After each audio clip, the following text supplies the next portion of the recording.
Angula sa Sayi chani de ne lo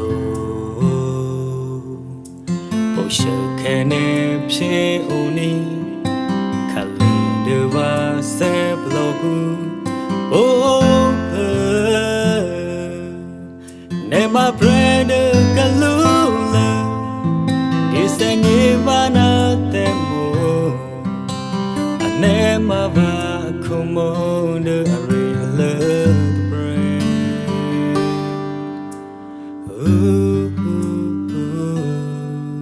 Siapu negi senye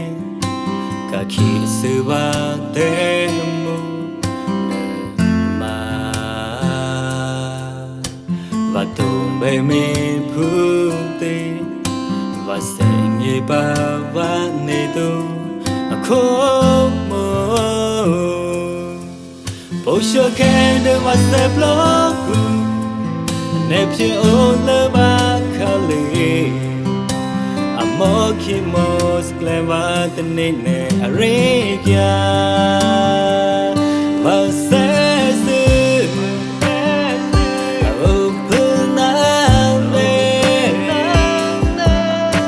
Vases oh clona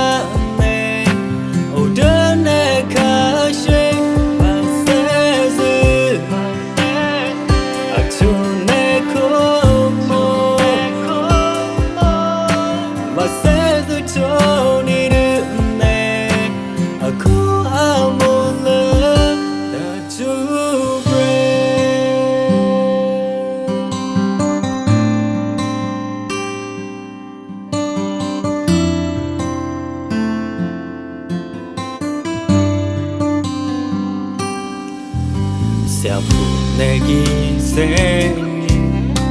Kaki suwa temu Ma Vatumbe me pute Vasenye bava nido Akomo Posha kende wasa bloku Neptune on the bakali